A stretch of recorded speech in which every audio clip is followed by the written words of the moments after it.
Good afternoon, everyone. Welcome. Yeah, sorry, we changed the time. So for those of you that are tuned in at 3 o'clock and are now watching this late on record, it's because I pulled the time an hour earlier. But if you'd been in Facebook on the group, you would have known about that. And if you don't know what I'm talking about, go there. Go to that one. And you'll get all the notifications you need. But here we are. Welcome to our normal Tuesday editing session. We've changed the day before, but I don't think we've ever changed the time. So sorry for those of you that are confused. The good news is for Alan in Australia, because it means that he now doesn't have to be up in the middle of the night. So you're welcome, Alan. Next week will be much later. So in all seriousness, next week we'll be back to normal. The only reason for today is because I've got to run the AGM for the British Institute of Professional Photography, so the BIPP, in a couple of hours. So today we are going to spend the next hour, 59 minutes, editing your photos, and we're going to cover something slightly different as well. In Capture One, that program, that software being the stuff that is written by the clever guys out in Copenhagen in Denmark. And what Capture One does is it allows us to take our content from our camera, so our raw data that the sensor picks up, convert it, process it, and hopefully make it into the picture that we hoped and dreamed it would always be. But obviously sometimes when we look at a raw image compared to either a JPEG or a processed one, it doesn't look quite the same as what we imagined or what we remembered. So this is about trying to get your picture back to what you saw. And on that note, we're going to be doing a deep dive into one particular topic this week, because at the request of Monica, and I hope Monica is online, live. So you need to put your hand up if you are, Monica, into the chat thing. If you're not, oh, you missed your own shining moment. Anyway, we're going to edit your photos as well. Let's go into one particular tool. Before we go into there, we're going to talk about the version that we're on. So the version we're using today is 16.5.1. Not that you'd know that, because when you load up Capture One, it just says Capture One, which is great. But if you are looking for the latest version of Capture One with all of the bug fixes and other stuff that's needed in latest versions, then that's the version you need to be looking for. So either go to your Capture One menu or go to the Help About, I think it is, in Windows, and that will tell you what version of Capture One you're using. If you're not using the latest one, that's fine. Nothing's going to blow up. As long as you're not trying to do something silly. But you may want to look at upgrading for some of the features and the tools that have been introduced, things like match look, things like AI masking, AI subjects. If you shoot people, then the people masking now is fantastic. But even things like the auto keystone tool that we'll be using today were introduced in more recent versions. So if you're on a version, let's say 13 or 12 or something like that, go into your account, capture1.com, have a look at what the options are. You still have the option of upgrading either a perpetual license, so you can buy it one-off, but you literally buy that version. You don't get entitled to anything else in future. It's a bit like when you buy a car. You don't get automatic upgrades for life. That's called leasing. Speaking of leasing, the alternative is that you can subscribe. So if you want the latest car every month, you need what's called a leasing plan, in the same way as what you do with software. So if you want to always be on the latest version, one of the ways of doing that is with subscription. And I think, did it end yesterday? This Black Friday nonsense. Anyway, one way or another, there were some discounts for subscriptions. There is still a discount for those of you that have an active license.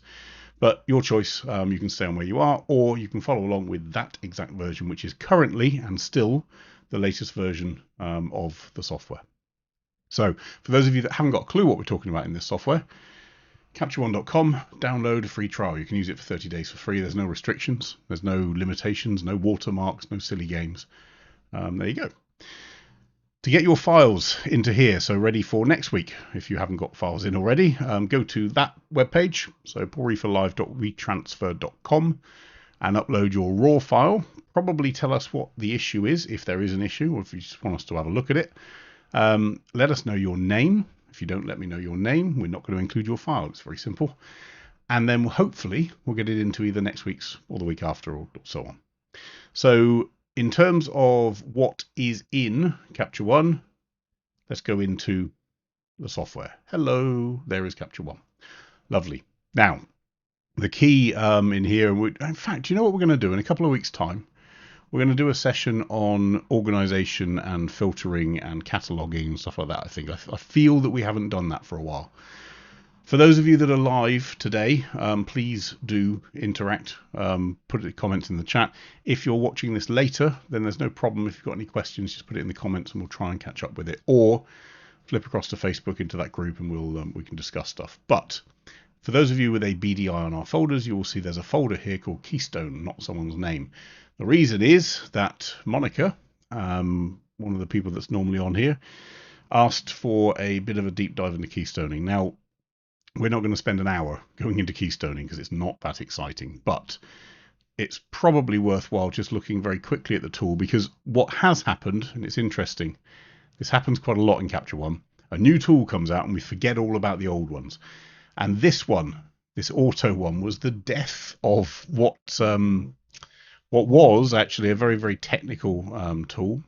We're going to try and get some of the scenarios covered in this and how to get the best out of it. Sometimes people are clicking on auto, it doesn't do anything, so they just go, don't worry. In reality, actually, the Keystone tool, especially in terms of things like architecture and cities and anything with man-made structures, is one of the most valuable polishing elements of Capture One, because depending on how you shoot, if you're shooting architecture and cities and whatever, that's the bit that makes an image look finished. You know, something that's a couple of degrees off and so on. I saw someone post a picture on social media yesterday, in fact. It was in one of the society's groups, and they proclaimed that it was one of their best-selling prints. The horizon wasn't straight. And I know that's me being picky, but if you're going to put that print on someone's wall and you're expecting them to look at it every single day, have at least the manners to make sure that the horizon's straight. And Keystone is kind of like that for me, which is if you're going to shoot buildings and you want to get them proportionately correct and you want the image to be of that city or that shape, then let's at least get things straight and level. If you want to, by the way. We'll talk about that in a second. So first things first, Keystone itself. What do we mean by Keystone? Well, what we mean is the reality of shooting things that disappear off into perspective. So we're talking about convergence and divergence of perspective lines. So effectively, when we're all younger and at school, vanishing points. So if I am on a tall building looking down, you'll see here, this building obviously isn't a cone shape. It would be a very weird hotel if it was. So if I pull up a guide, we can see that this line here is getting closer to the center, and this side here is also getting closer to the center. In other words, as it goes away from me, it's converging, and it gives us this weird shape that we all know as now Keystone. And it's perspective distortion. That's what we're talking about here. Now, actually, that's what gives us a sense of depth, a sense of height, all the other stuff. But if we're looking for the building to be accurately represented, then we probably need to fix that. And Capture One has tools to be able to do it. And they're not just that auto button. So let's go into a easy one. So this one actually doesn't look too bad, right? One of the first things I would encourage all of you to do whenever you're playing with this stuff, use your guides. And you can add extra guides. If you go to the view menu under customize guides, you can add horizontal and vertical guides. You can turn them on and off in that menu, or you can do it up here in the toolbar. If you want this button to appear and it's not on your toolbar, right click, customize toolbar, and you will see it here, and we can drag it up. So to display my guides, I'm going to turn that on, and I can now have a look. Let's have a little zoom in a tiny little bit. So I've got here pretty straight line on that building. It's a little bit out. You can see there's like maybe half a degree of difference from there up to there, but it's pretty straight. Good. What about over here? And just, I'll talk about how to shoot this in a second, but just to make the point, this is a pretty good Keystone image. So here we've got a bit more off. So the reason I'm looking for that is what this isn't is rotation. And don't get the two confused. If everything is leaning and everything is leaning the same amount, that's not Keystone, that's just you're wonky. So fix that, use a level. But if things are converging or diverging, in other words, the angle changes from left to right of the image or up to down, we'll come on to that as well. If all of that is converging or diverging, then that's keystone. It's perspective distortion that we need to be using, not rotation. To Paula's point, if you have a shifting lens, so I do, on a technical camera, we can shift the digital back around separately from the lens. We can not fix, but compensate for this issue to a certain extent. But most cameras, most users don't. So as we look down or up, especially on a wide lens, you're going to see this keystoning thing or perspective distortion. So on this image here, pretty simple image. There's a little bit of lean here. There's less of a lean on this side. So we've got to sort of stretch the image a little bit. So I'm going to click the auto button, see what Capture One does. Now it does a good job in this one. If I pull my guides back up, let's just have a little look over here. That's now pretty straight down the side of that long building there. Let's just double check here in the center. Bang on. And let's check here on the side of this building. Yep, nice and straight.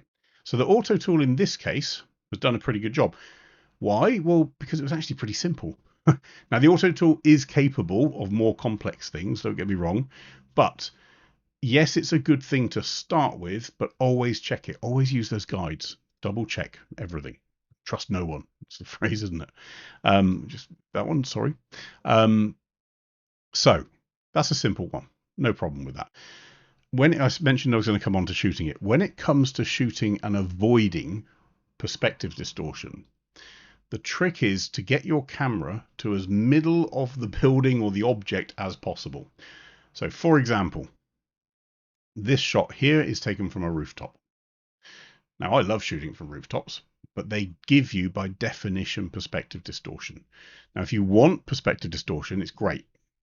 But if you don't, let's imagine I'm shooting this building here. Well, being on the 40th floor of a building that's only 40 floors over there means everything is going to converge as it goes away from me and down below. The best way of shooting this building and keeping it dead center without any perspective distortion, if this is 40 stories high, is to shoot it from 20. So the temptation a lot of us have when we go and visit cities and stuff, I want a high floor, I want a high floor, I want the rooftop. If you're actually shooting skylines and buildings, no, you don't. You probably want a middle floor, and that will give you an evening up of what's converging into the vanishing point up and down. But we're on a rooftop here, fine. So let's try our auto keystone. Great, it's fixed it, in quotes. But it kind of hasn't, right? And this is because we shot it from above, from the rooftop. And you're going to find this with the Keystone tool. A couple of things happen.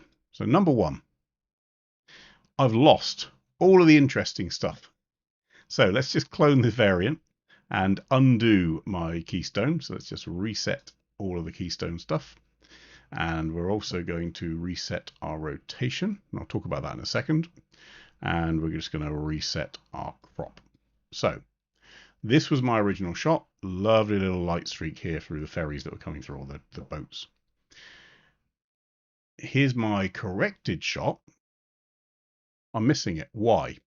Well, because Capture One has had to pull, basically. So it's had to pull these corners, and you can see when you go to the crop tool where it's pulled them out. So in other words, to get those buildings to stop doing that and start straightening up, think about it. If I move the middle like this, I'm moving the outside even more. I'm stretching the image. That's what the Keystone tool does. It stretches your image. Now that's great, but if I wanted the whole view from my ultra wide lens and I'm now stretching it, look how much I'm losing. I'm losing this bridge coming in. I'm losing this building here that may be a key part of what I'm shooting. I'm certainly losing what's in front of me here. So the reason for showing you this is shot on a 23mm lens on a full frame medium format, which is about a 14-ish millimeter equivalent. If I wanted all of that in and to be able to correct for Keystone, I need to be on a 10mm lens. So number one, when it comes to shooting this stuff, try and get to the midpoint. If you don't want perspective distortion, try and get to the midpoint of the scene so that your camera is not tilting up or down. Number two, regardless to a certain extent, but especially if you are up high or down low, shoot wider than you need. Why? Because we're going to be throwing away a lot of that picture when it's corrected. So when you're bearing all of this stuff in mind, just think about the end result. So when you're out shooting, don't just think about, oh, I've got everything in my frame. Think about how it's going to end up. If you're seeing distortion and you're planning to fix it, use a wider lens than what you currently have. Now, it's not the end of the world in this shot, and I'll show you why, because this at the moment is fixing my crop inside of what was in the original image boundary. But in Capture One, I've got this option here, crop outside of image. I can still include this bridge, and I can still include this light trail, but I would have to be very careful in terms of how far I push it. Let me show you why. I've now got two great big black triangles in the corner of my shot, but I have the content I want. What am I going to do with those triangles? I'm going to take them to a pixel editor and I'm going to fill them. Content aware fill. Might even do a clone stamp tool, whatever. We learned a couple of weeks ago, if you remember, that with the pano version or a panoramic stitch, you can paint outside of the image. Unfortunately, with a normal image like this, it does not let us paint outside in Capture One. So we need to take it into a pixel editor, but these bits would be really easy to fill in, right? They're just sky. The reason I chose that area, if you remember, so let's say I did want this bridge. Great, I've now got the bridge in there. Oh, but oh man, what am I going to do? Invent buildings that were here? So if I am going to expand beyond the canvas and use the fact that I want everything in the shot, but also to have it keystone corrected, I am limiting myself to what's easy to fill and not fake, basically, with pretend buildings that didn't exist, because I didn't shoot it on an ultra wide lens. So think about your lens choice, think about your output before you start shooting, because if you do need to do keystone correction onto your image, you are going to lose some of the edges. And you can see on this one, it's not a small amount. You're losing a lot of those edges in order to get this correct. Now, while we've done that, let's just get it back to my little mini triangles worth. Just doing an unconstrained crop. If you need to play with crop constraints, by the way, hold down on the crop button and use this one unconstrained rather than one of the fixed ones. So I did the auto and it did a good job, right? So we'll leave that as it is. Well, not necessarily. So bear in mind the Keystone tool has a button there that says auto.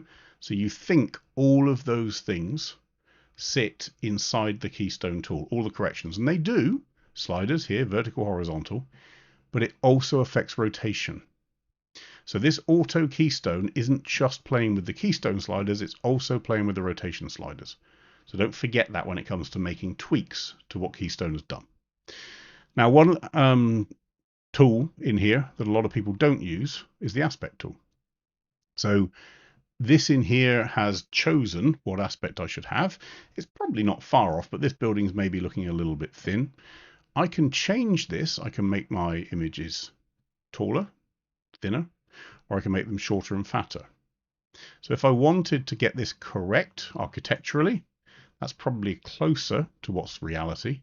And you see we're changing our crop or our window from the crop as a result of changing that aspect ratio. So again, auto, great starting point, but bear in mind it's altered your rotation and you still have the ability in your sliders to play with all the different, basically all the different levers that the auto tool is using. What about this button here?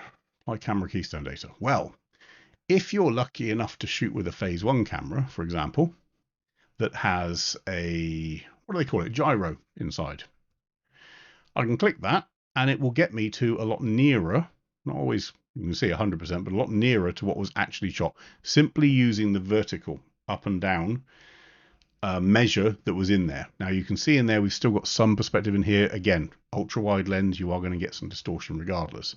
But if you've got the data within the camera, like in a phase 1 digital back, it will actually apply the vertical amount that the camera remembered at the time that it was leaning. Let's cover some questions. So yeah, please do question lots of stuff. So Keith, at what point, what stage of editing should the Keystone tool be used? Interesting point. We're going to come on to that in a second. I think I'll answer your question in a minute. Paul, welcome back. Not arrested. Well done. Should distortion tool be used before Keystone in our workflow? We'll come on to that in a second. Good questions. Paula, at some point using Keystone can make your image look off, although it's geometrically correct. It can. This is about getting used to where to shoot, to be honest, because there are certain things like it's weird if you can see on top of a roof, but the Keystone tool makes it feel like you're below it. That doesn't make sense. So lots of things to bear in mind. But we'll come on to that in a second after we've covered this thing about the stage of editing, and I'll show you a really fun thing. Not fun, let's be honest. It's photography. It's not meant to be fun. It's meant to be hard work. Let's reset this image.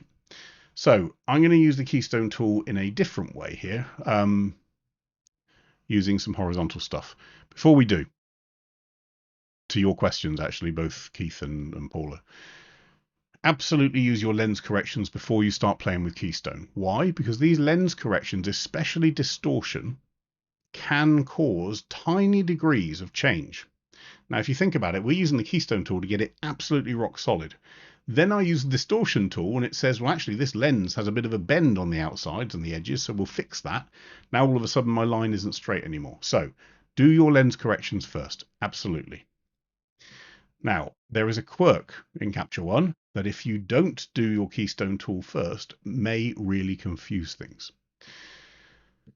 How are we going to show you? What on earth is going on? There we go. That's where I was. Where were you guys? Right. Sorry about that. Someone help me. What was the last thing that you guys saw? Oh, man. Where are we? Let's just work it out.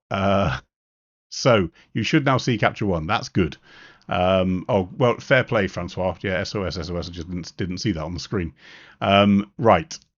Let's go back to... what did you guys see? With the gradient. Okay, thanks, Jim. So let's go back to the gradient. Technology's fun. See, it's not always Capture One that goes wrong. It's this stupid broadcast software. Right. So regarding the Keystone tool, Keith, so what should we do first? Oh, man. Let's go again. Right. Beautiful. Oh, this time I might do it differently. No, I won't. Okay. So here's our image. So I talked about the fact that you should do your distortion correction first. And I think that makes sense. We don't need to show that. But basically, if you're then going to change anything with distortion after you've done keystoning, that doesn't really make sense because the keystoning is going to have an impact on it. Okay. Now for our gradient stuff. When it comes to the way that Capture One behaves with its parametric filters or layers, so in other words, the gradient tool, fortunately or unfortunately, once you get your head around it, it's always going to base it on the original image. So let's go again. Let's make this image really stupid. So I'm going to use the Keystone tool. I'm going to use the horizontal Keystone tool, and I want to make this building huge. So I'm going to intentionally squeeze. Oh, sorry, wrong way. Did that the wrong way the first time as well. God, repeating itself. Okay, so I'm telling Capture One, think about what it's telling me. I want to make this point from here to here the height of the right-hand side of the image, and this point from here to here the height of the left-hand side of the image. So in other words, what I'm drawing in is going to do the opposite. This bit's going to stretch, this bit's going to stay the same. Hit apply. Good. Now, don't get me wrong, just like before that you couldn't see, this is awful. Please don't do this. It's not great, but it's going to prove a point. So I can also make it even worse. Good. And just fix that rotation a little bit, not too much. There we go. Okay. So let's draw a gradient mask across this horizon.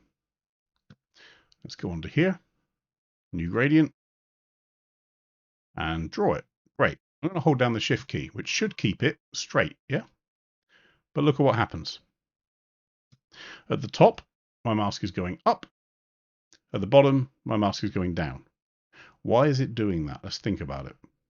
Because a gradient mask is a linear gradient mask. We can't do this if we try to. Sometimes I want to do this, but I can't. But what it's doing is it's following the line of the image, not the line of the keystoned output. So let's crop outside of this image so that we can see. And this will hopefully make sense. Let's go back to my mask, edit it, and look at the lines. As I move them up and down, they follow the line that the keystone has pulled the image. Why is it doing that? Well, I'm going to go back to what you didn't see before. Let's just reset all of this. Let's delete that one and reset our rotation, reset our keystone, and reset our crop. So why is it following the line of the image and not my horizontal that I see on my screen? Well, because let's imagine I drew a nice little gradient here, nice sharp one. So I'm going to pull down the exposure on that horizon. Now you can see my horizon wasn't quite level when I shot this, so self-slapped hand on the wrist. But there's my mask. Okay. Now let's imagine that I want to rotate the image. So let's just draw this rotation. Now, it wouldn't make sense, right, if the image rotated, but the gradient mask didn't. So the gradient mask follows the line of the image in exactly the same way that if I now change my keystoning, something stupid, doesn't matter, my keystoning determines the angle that my gradient mask also follows. And you see it's getting bigger here, smaller there, because it's following the lines of what Capture One has pulled. So your gradient masks, your linear gradients, you're always going to follow the lines of the image, the original image, not the output. And it's important that it does, because then as I tweak things, as I move the image, as I rotate the image, or as I expand keystoning or whatever, the gradient mask adapts and adjusts to the change that I've made. So why is that important? Well, really simply, because this is why you do keystoning first. I want my baseline. I want my lens corrections done. I want my verticals to be vertical. I want my horizontals to be horizontal. And then I want to start editing. So in answer to Keith's original question, should I do keystoning where in the workflow? Do it at the very beginning, ideally, if you can. So sorry about that. You guys lost sort of 5 minutes. And I didn't notice that because weirdly my comments thing also broke. So there we go. Not a good endorsement for this particular piece of software, but we won't talk about that. Right. Let's just have a look at some of the other questions. Did I show this one? I think the screen froze again. So the tool is only the vertical keystone. No, it's not. Let me just reset all of this stuff. Delete that mask and let's go into our crop tool. I think it's massive. Yeah, it's okay. So my keystone tool here says auto vertical. This is based on whether I have vertical here, horizontal here, or four-way, and it will try and do all of them depending on what I choose here. So the auto keystone tool depends on what you've got selected here, and it will try. Sometimes it can't do it. It can't do the horizontal one in this case. It can't probably, do the four-way one, but it can do the vertical. So bear in mind, you might be experimenting a little bit, but the auto tool is capable of doing things that disappear off into the distance. We'll talk about that in a minute, on the same horizontal plane, and also the vertical stuff. So talking about vertical, where does this not work? Well, on to Paul's point, if you're shooting with a phase one back, fit it to a view camera and lens in the first place. Yeah, absolutely. However, Paul, I would say, not necessarily. This is shot on a phase one back with a 23mm lens, and the problem with the 23mm lens is the image circle is very small, so you can't shift it. So that's not an absolute given. You may find that in certain situations you still have to do keystoning with a phase one or a technical camera. So let's go back to our monster perspective change here. Let's do our auto keystone. Perfect, wonderful. The building is now lovely and straight. Let's pull my guides up. Yep, they are nice and straight. Yep, lovely. But this image is now completely useless because I'm not showing the building type. We've lost some of the height and depth and so on. I could, obviously, let's allow crop outside image. Just like before, I could create some more sky out in a pixel editor, not within Capture One, and I could probably go to there and it will deliver a good enough result. But the reality is that as a result of shooting from above, I don't have the luxury, and this is one where I think Paula was saying sometimes it looks a bit weird. This is one where it looks a bit weird because we're trying to keep the tower vertically straight. Doesn't really make sense. And look how big these cars are now. Why are the cars that big? Well, because Capture One has stretched the image, right? In order to make this bit as big as this bit, it's had to make the car the size of a house. So keystoning, great. The better option in some cases is to shoot it correctly. Okay. Let's go to here. So good example of where maybe keystoning isn't right. Let's do our auto keystone here. Yeah. Now I could crop outside the image. Just enable that. So trying to get Burj Khalifa as well as all these buildings in, I'm going to have to crop a lot outside the image. I'm not going to fill that in. I don't know what was meant to be there. Ooh, this becomes a bit of an issue. And I've seen people try and get around this. It's fun. Sliders, aspect. They do this. And they make it into a square image. Well, now we're altering reality.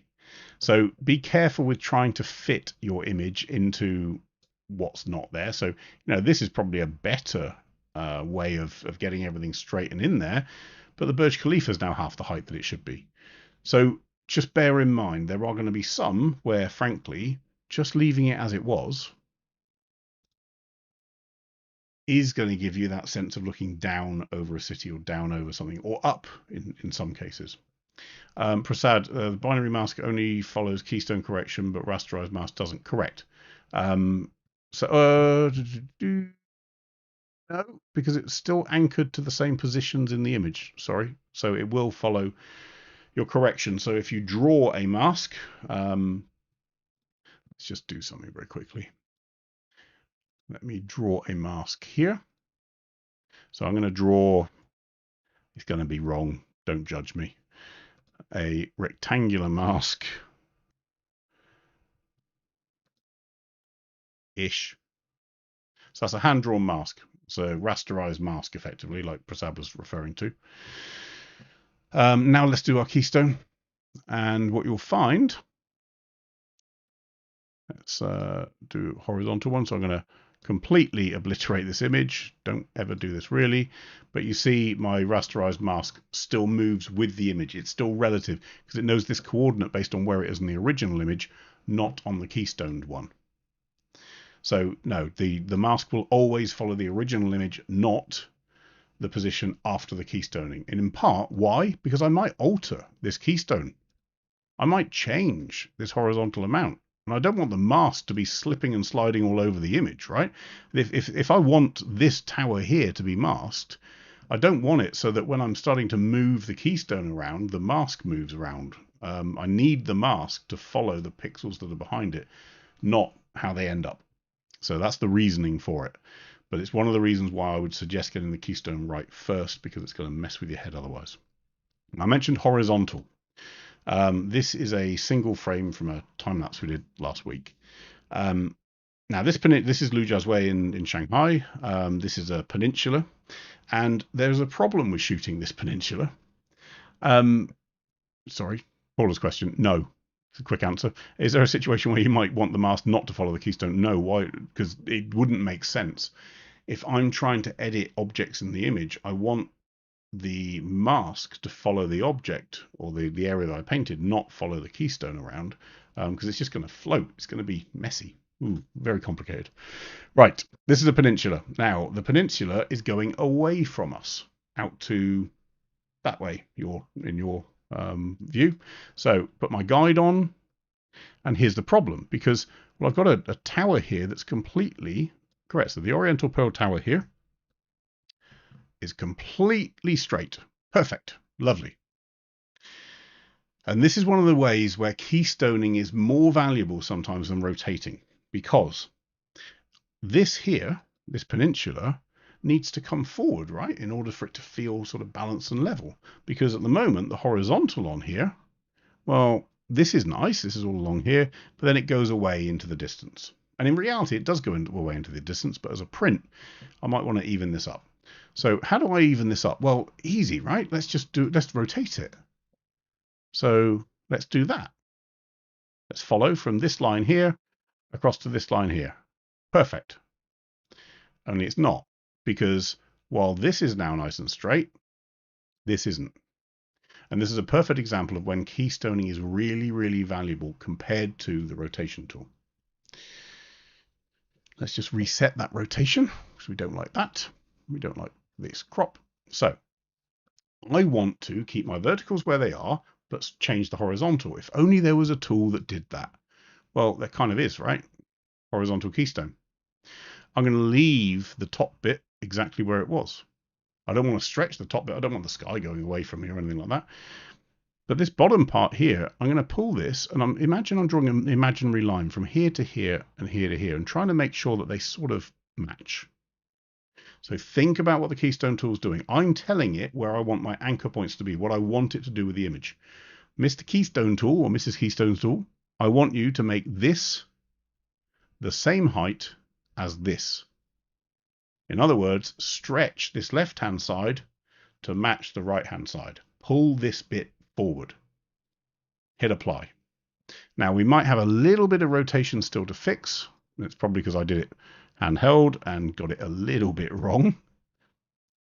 But let's just fix this rotation on the tower now. What I've got is this pulled forwards towards me. Now, if I didn't want to change the verticals and make sure that I'm not changing the verticals without any rotation risk, let's do it a slightly different way. We're all reset. That's good. Instead, let's do our four-way keystone. So in other words, I'm going to leave this where it is, leave this where it is, and very carefully make sure that I don't change the vertical on this one this time. So I'm going to move this up, maybe to there, hit apply. Now we're not changing anything. Again, there may be a slight tweak. Let's just pull our guide up. Let's see whether it's slightly off. Actually, it's not. It's kept it. Point being, I've changed where the peninsula sits. Probably too much, actually. In fact, definitely too much. Oh, overemphasizing. Fail. We need it a bit back. So that's okay with the Keystone tool. We're just going to pull this back a little bit. Hit apply. Great. I now have my peninsula nice and level, and I haven't changed the vertical. So it's not like rotating. It keeps it correct. And if I were to clone this and reset all of these, you will see how small an issue it actually was, but how big a difference it looks between there and there. This one is disappearing off into perspective. This one, no, we're fine. And it's just by using the Keystone tool rather than using the rotation. So that, in a nutshell, is basically what the Keystone tool is capable of doing. It's able to correct the perspective distortion, but also force a perspective if we're trying to make it work. Here's one example, and I just wanted to throw this one in just for fun, of where Keystone gets really confused.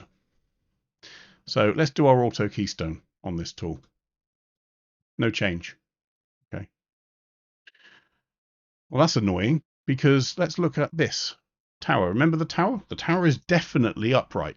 So let's put it at the very top of the tower, there on this pinnacle, and we see that it falls off. The tower is leaning to the right. Let's put it into the middle of the tower down here, and we see it's leaning away. So why won't Keystone fix that? Keep hitting it, nothing. Well, the reason is because the auto keystone tool is looking for the most obvious verticals in the picture. So what's the most obvious? Obvious, probably these bridge ones. So let's move this along here and have a little look. This is the midpoint of that steel girder. So let's draw our little guide into there, and actually it turns out that it's pretty much straight. So what on earth is going on? Why can't it fix that without altering that? Well, there's a very obvious reason which actually doesn't make sense until you're actually on this bridge. The bridge is leaning. So this bridge is it's a one. I don't know what they call, but the ones that meet in the middle. Um, and this is on the left-hand side. This is the middle here, and the right-hand side goes away. The bridge goes up. This one goes down, or depending on how you're looking at it. Which means that these uprights, although they are absolutely straight to the bridge, this is a 90-degree angle here on the bridge.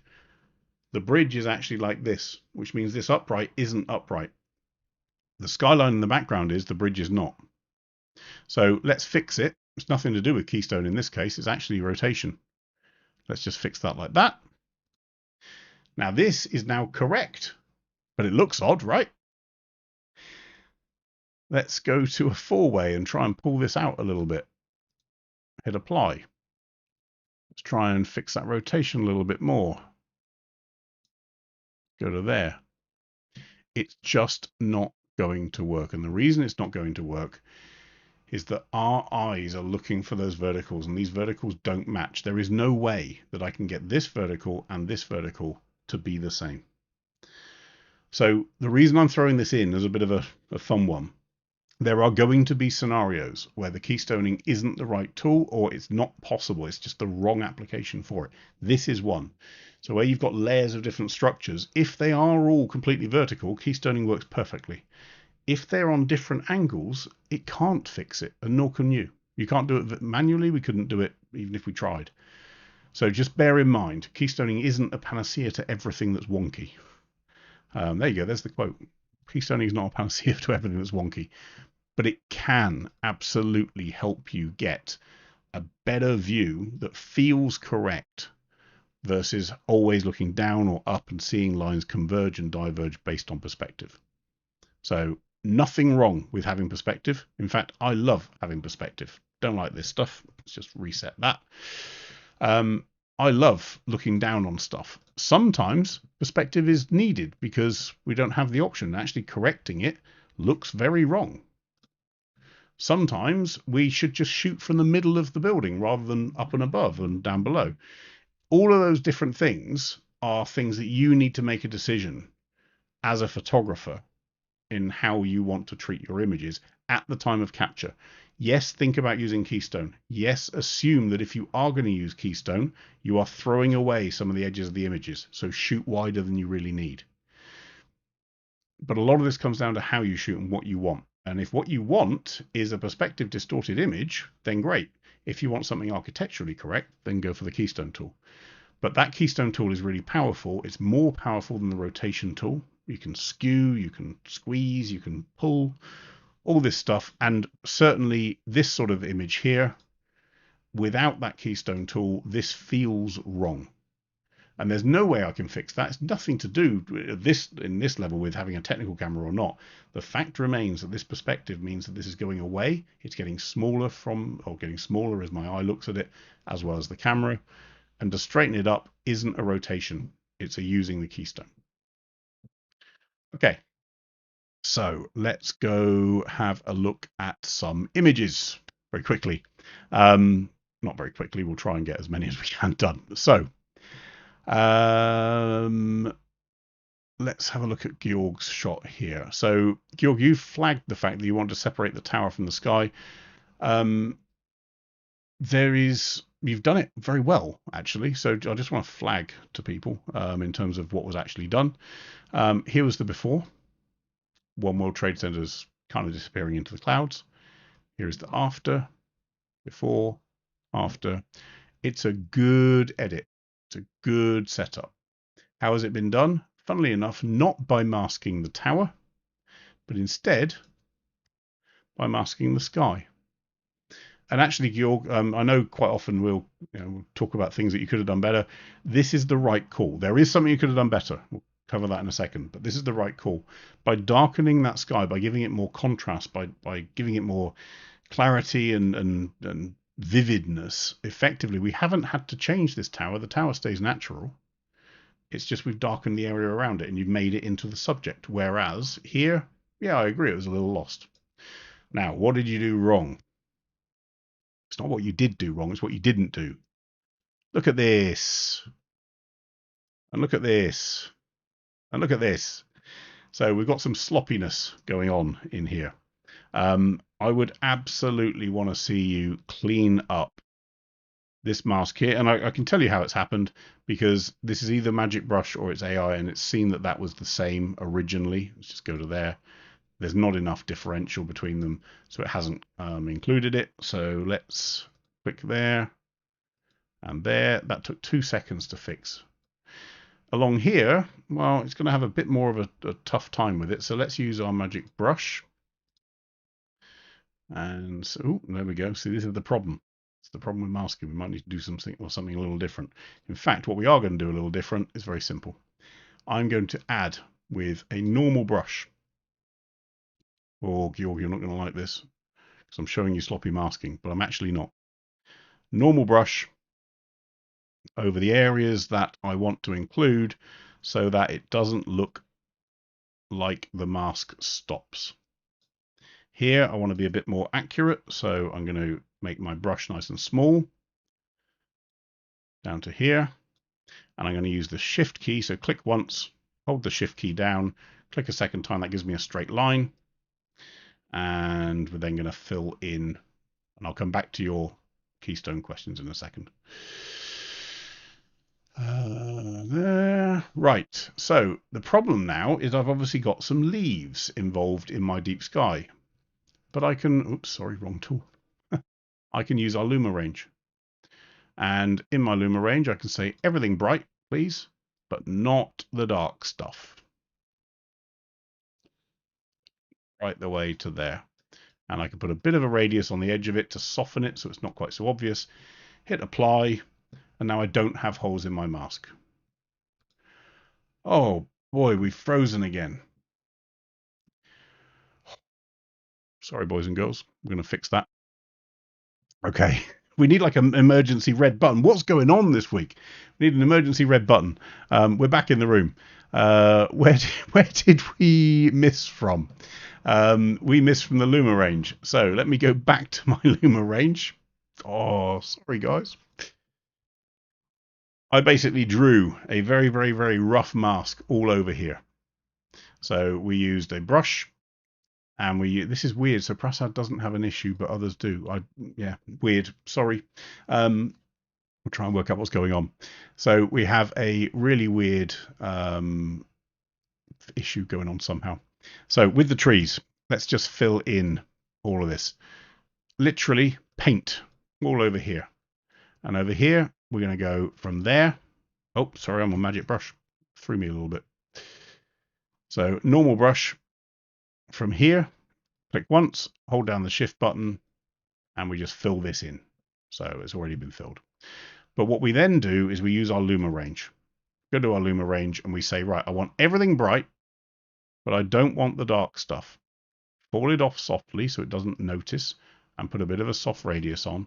And we can see with our mask, we don't want to go to there because I'm losing some of the cloud, but we want to get as close as we can to including all of the sky, but none of the leaves. Hit apply, and I've now got the correct mask that doesn't include the tree, but also doesn't have these gaps around it with the clouds. So again, if we are going to do it, let's do it correctly. Let's do it in a way that's finished. Yeah.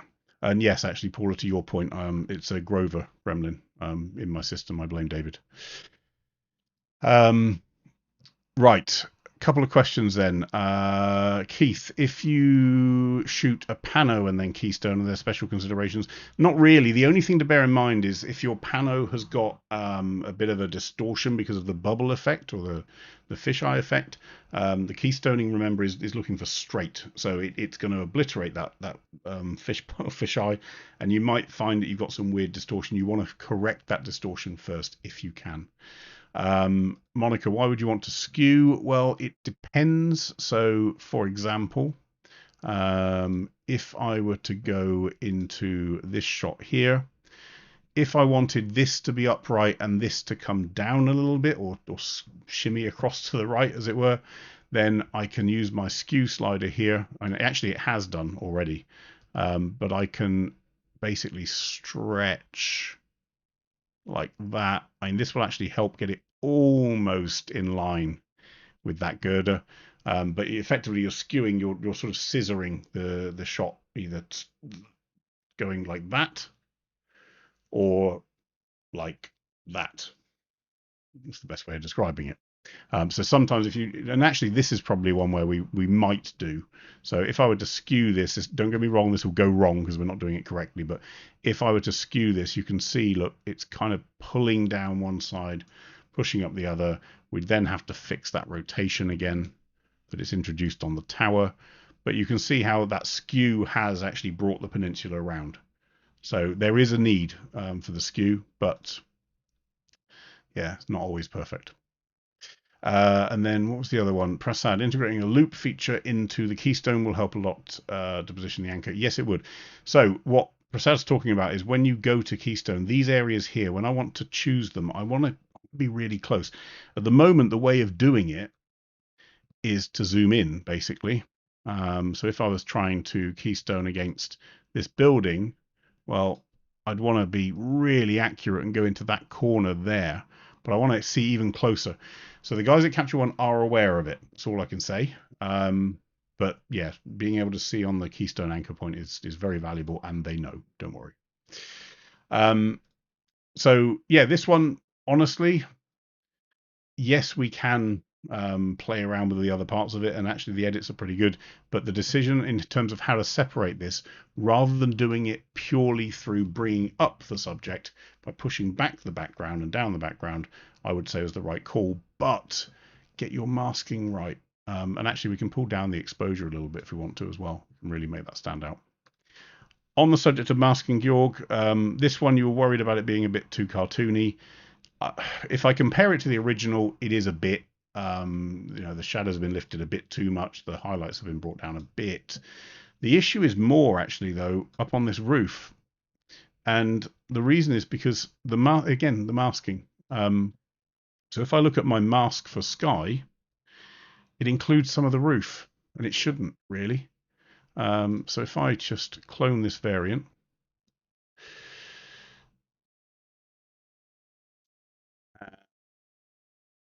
Go to my eraser. In fact, let's try the AI eraser. Beautiful. There we go. See, it can do good things. That took 3 clicks. Come on. Let's look at what also we had as not sky. So the building. Let's add this in. Let's have the building included in not sky. The building is not sky, so let's not call it sky. And what I get as a result is a much clean. Now, again, we've got some issues around the edge. Some of that is masking, but what I would have from a color input or brightness perspective is much better. Now, it doesn't affect the fact that there's too much going on here. I would want to probably pull this down. I'd want to maybe fix some of the sky brightness issue here so that it's not quite so standout. I'm not sure if anything else is in here now.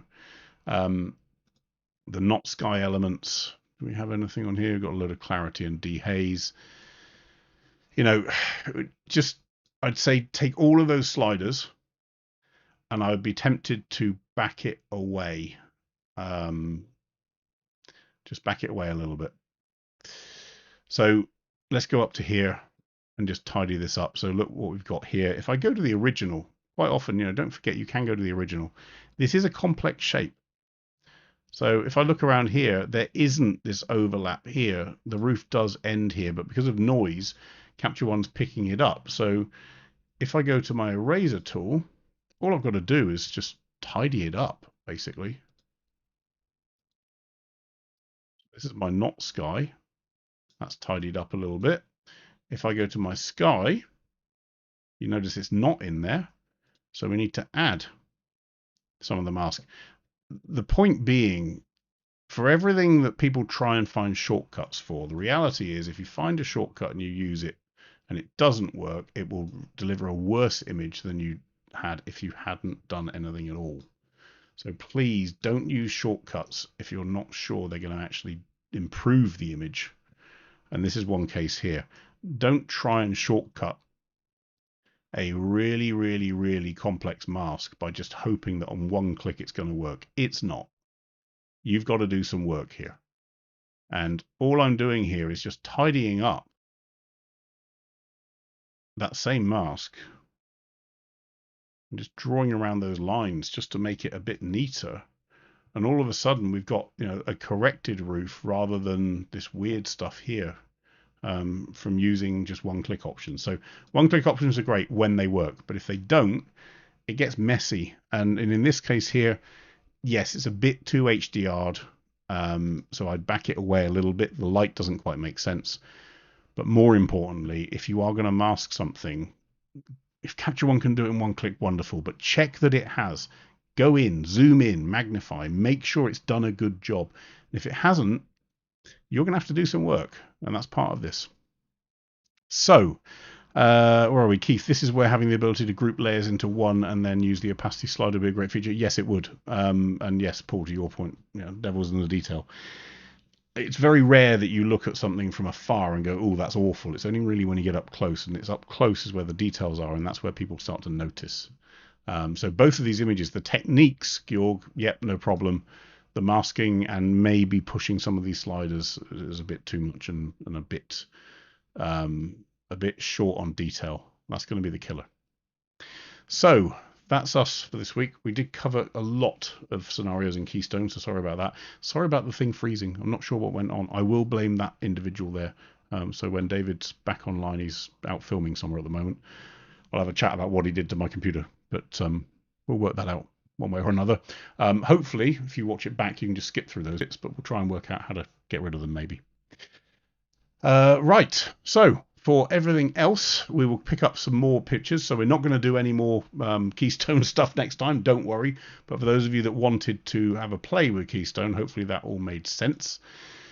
I think if you want to talk through it, then obviously we can carry on going through that way. If you want to learn about, so I think we did a Keystone one in here somewhere. I'm pretty sure there is. So have a look under the pro tips thing. You'll also find stuff under cityscapes about keystoning in the masterclasses. So feel free to have a play with those. They're all in the description. We will see you next week, next Tuesday at 3 o'clock UK time, unlike today. But in the meantime, we'll try and find out what on earth is going on with that broadcast software. And we'll catch you next week. Cheers, everyone. Bye-bye.